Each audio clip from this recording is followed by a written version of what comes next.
Nag-overtime ako sa lumang ospital sa Cebu nang una kong marinig ang amoy. Hindi ang typical na antiseptic o gamot, kundi isang malalim, matabang amoy na parang nasunog na mantika na humahalo sa mabahong lupa. Gabi na. Malalim ang katahimikan ng wing na ito. Tanging ang malalayong tunog ng generator at ang mahihinang humuni ng lumang aircon ang bumabagal sa bawat hakbang ko. Nakabukas ang aking flashlight at dala ko ang maliit na kamera na palagi kong sinasama kapag mag-overnight duty. Sabi ko sa sarili, routine lang, pero mayroong kakaiba sa hangin. Parang humihirit ang alaala ng isang bagay na matagal nang nakabaon sa dingding ng ospital na ito. Ako si Liza, dalagang nurse. Hindi ako sundalo ng misteryo. Nagtatrabaho ako dito dahil nagmamalasakit ako sa mga pasyente at dahil minsan, dahil lang din sa kakulangan ng tauhan, ako ang naiuuwi ng overtime. Ngunit kailanman, hindi ako inihanda para sa gabing iyon kapag ang mga walang kibo na sulok ng lumang wing ay nagsimulang magpahayag ng kung anong hindi namin inaasahan. Habang nag-iikot ako sa koridor papunta sa storage room para kunin ang mga bagong bandages, napansin ko ang maliit na bakas sa sahig. Tila mantsa, may halo ng mantika at lupa at may mga maliliit na tampok na bakas na parang bakya o malambot na paa. Tumigil ako, nagpatigil ng hininga. Ang sahig dito ay linyang lumang tiles na sumasalamin kung may ilaw. Ang bakas na iyon sa ilalim ng ilaw ng aking flashlight ay mukhang sariwa.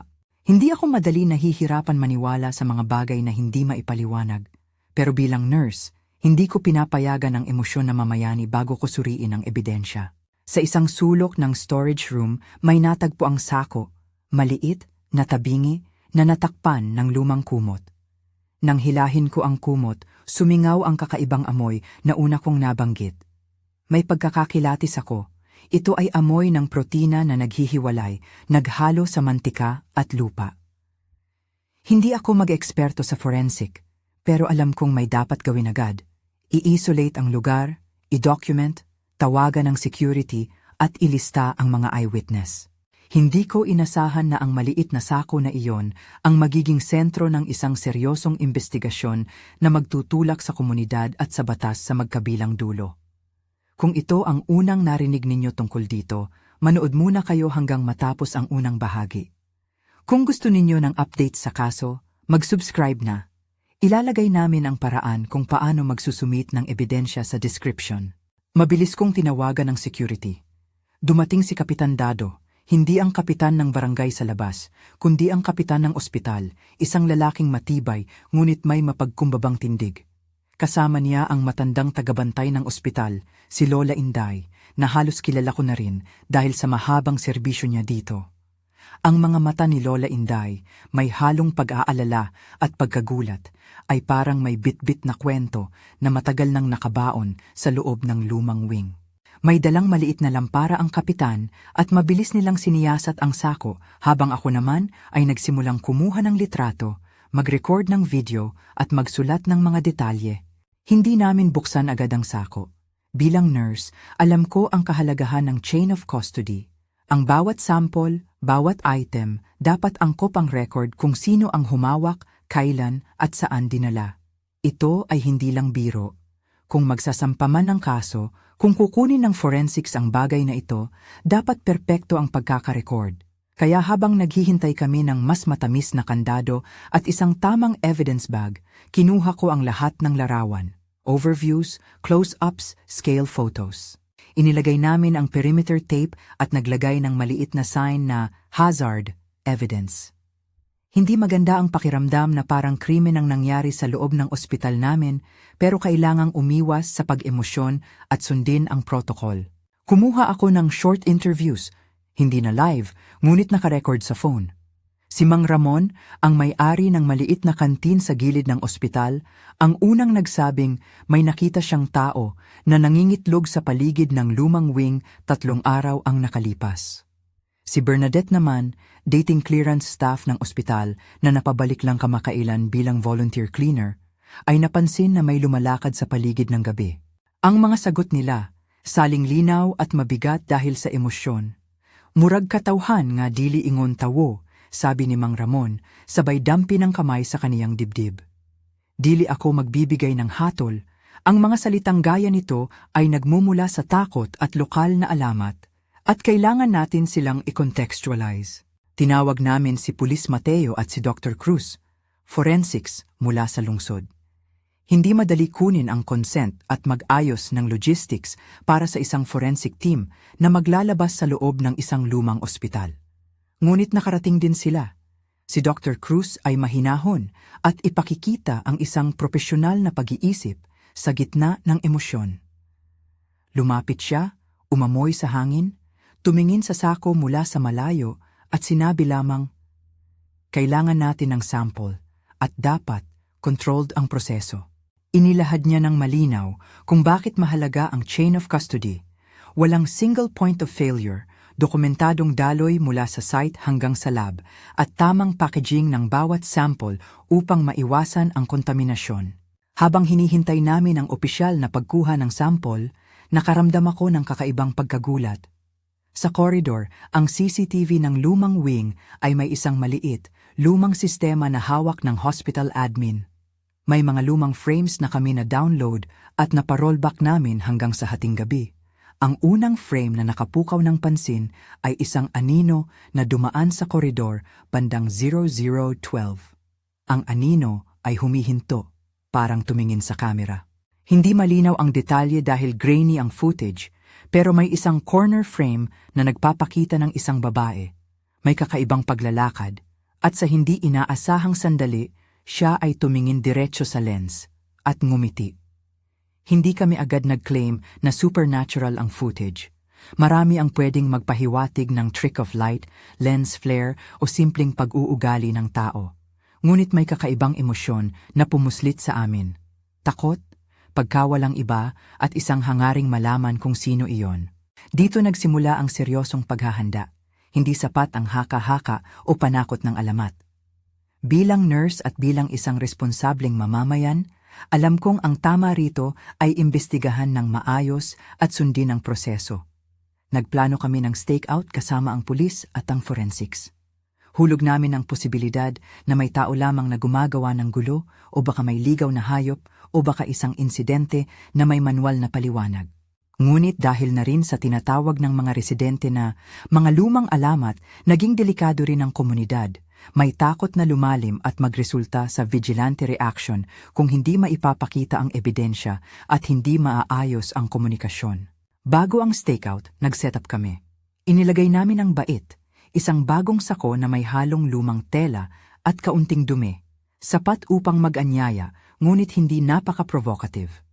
May maliit na tag na may holographic tape ito para madali ang pag-identify sa video. Ipinosisyon namin ang CCTV sa corridor at naglagay ng extra na camera na may infrared. Hindi para makunan ang nakakatakot na imahe, kundi para madokumenta ang anumang kilos at mapanatili ang integridad ng ebidensya. Nagtesting kami ng radios upang hindi magulo ang komunikasyon at nagtakda ng mga post. Ako bilang on-site observer, 2 pulis na handa, at si Dr. Cruz na maghahandle ng mga sample kung may makitang kailangan kunin. Sa gabi ng stakeout, ang ospital ay tila nababalutan ng ibang klase ng katahimikan. Ang ilaw ng koridor ay mahina. Ang bawat pinto ay naglalabas ng anino. Nagbihis kami ng mga jacket, naglagay ng malinaw na tags para sa identification, at nilibot ng security ang perimeter. May kalituhan sa loob ng komunidad. May mga residente na dumating, nagmamasid mula sa labas na may halo ng takot at pagnanais na makakita ng katwiran. May mga nagmakaawang humiling na itigil namin ang stakeout dahil takot sa stigma, at may mga nagmamakaawa na mabilis na hatulan dahil sa paniniwala sa alamat. Sina Bernadette at ilang iba pang staff ay nagkunwaring maliit na tulong lang ang kailangan, pagkain, trabaho at respeto. Ang stakeout mismo ay isang pagsubok sa pasensya. Oras-oras kaming nakaupo sa dilim, umiikot ang kamera, nagre-record ang mga audio, at iniwasang magbigay ng anumang subjective commentary sa panahon ng operasyon. Pagkalipas ng ilang oras, may narinig kaming maririnig na paghumuni sa koridor. Isang tunog na parang tinig na paulit-ulit at may rhythm. Nagbitiw kami ng mahahangang paghinga. Hindi ito katulad ng karaniwang tunog ng hangin o generator. Ang radyo ng isang pulis ay sumabog sa static at saka may 1-second clip na naitala na may kakaibang frequency. Inilagay namin ito sa secure drive at ginawang bahagi ng chain of custody. Hindi namin sinabing ito ay supernatural. Sinulat namin na ito ay isang unidentified humming at ipinadala ito para sa audio analysis. Pagkatapos ng humuni, may isang malumanay na paggalaw sa corner ng kamera.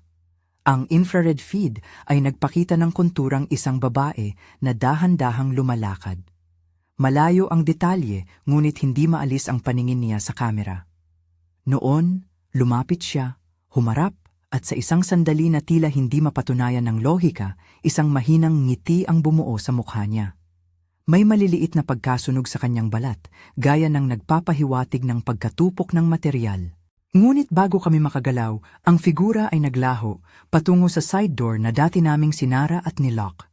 Sa halip na takbo, nagulat kami nang hindi namin siya nasundan mula sa live feed. Parang sumingaw siya. Hindi namin ipinakawala ang footage.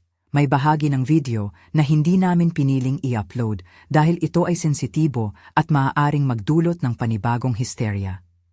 Ipinakita namin lang ang blur-cropped excerpt sa community meeting at sa mga awtoridad. Sa barilan ng legalidad, may mga pamantayan kung ano ang pwedeng palabasin. At bilang isang institusyon, responsibilidad namin na hindi palalain ang takot ng publiko ng walang sapat na konteksto. Ang paghahanap na sumunod ay hindi dramatiko. Sumunod kami sa bakas na iniwan ng figura. May maliit na bakas ng putik at kakaunting filament na inipit sa pagitan ng isang lumang tile. Doon, sa ilalim ng isang lumang kurtina ng kwarto, natagpuan ng forensics ang isang maliit na kahon.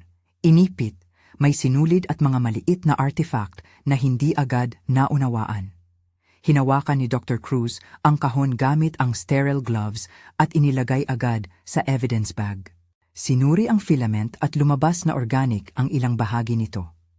Pero mabilis niyang idinagdag na ang ilang sample ay degraded na at ang resulta ng pagsubok ay magtatagal ng ilang araw para makumpirma kung anong klase ng material ang nasa loob, hayop, tao o iba pa. Habang tumatagal ang investigasyon, lumala ang tensyon sa komunidad. May mga nag-aakusa, ilan sa mga matatandang residente ang nagbanggit ng lumang pangalan na sinasabing may kaugnayan sa mga kwento ng mananambal o mananugis. Ngunit sa pagitan ng takot at pagnanais na may kalinawan, sumulpot ang isang tao na naging sentro ng pambansang usapan, si Bernadette. Siya ay dating staff ng ospital. Kilala ng marami dahil sa kanyang mabuting loob noon at dahil sa isang complicated na personal na kwento. Iniwan ng pamilya, minsang tumulong sa mga bakuran at kamakailan lamang bumalik bilang volunteer. Dahil sa kanyang nakaraang kasaysayan at dahil sa ilang testimonya na nagsabing nakita siya sa paligid, siya ang unang pinaghinalaan ng ilan. Dapat nating itala dito ang isang bagay.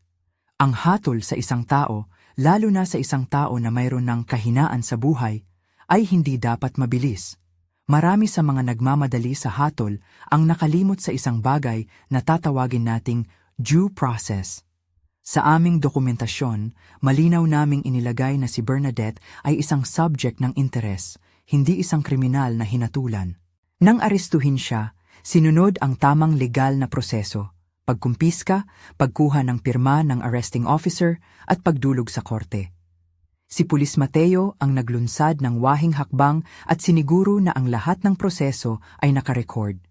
Ngunit ang imahe ng aking kapwa nurse na napipilitang humarap sa pulis at sa kamera ay nagdulot ng malaking pasakit sa komunidad. May mga nanigaw ng hukom at may mga lumuhod upang humingi ng proteksyon para sa naniniwala. Ang forensic results pagkatapos ng ilang araw ay hindi nagpatunay ng isang supernatural explanation.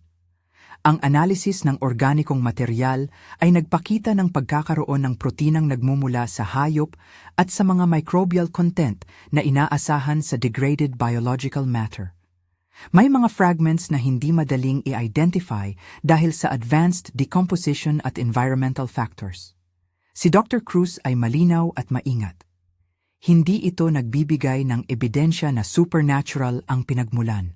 May mga anomaly sa pattern at texture, May mga bagay na hindi agad maipaliwanag, pero wala tayong grounds para magbigay ng absolutong label.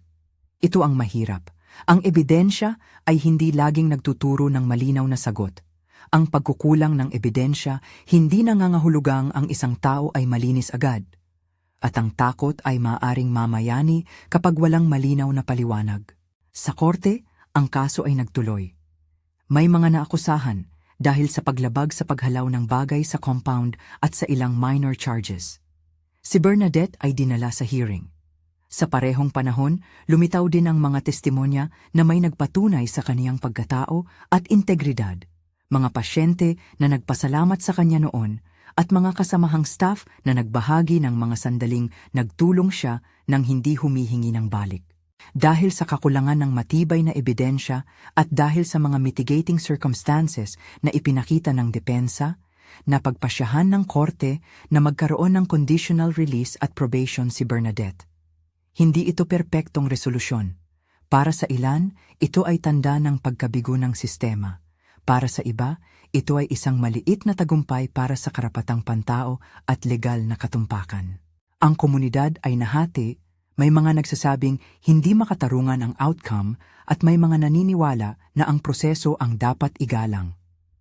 Ang imbestigasyon ay nagbunsod ng mas malalim na diskusyon sa ospital at sa barangay. Nagkaroon kami ng community dialogues, mga trauma support sessions para sa mga staff at pamilya, at isang bagong community watch committee. Pinag-usapan namin na ang takot sa alamat ay dapat samahan ng edukasyon at protocol sa pag-uulat. Ipinatupad ang mas malinaw na procedure kung may makita, tawag sa security, paglalagay ng perimeter, pag-document, at agarang pag-contact sa forensics kapag kinakailangan.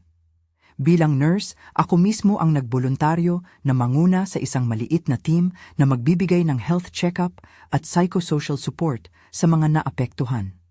Hindi lamang para sa mga staff, kundi pati sa mga residente na natakot ngayong gabi. Habang lumipas ang buwan, may mga bahagi ng kwento ang nanatiling hindi malutas. May mga audio clip na hindi kinakailangang masasabi kung ano ang pinagmulan. May mga frames ng CCTV na may anino, hindi makahanap ng malinaw na paliwanag.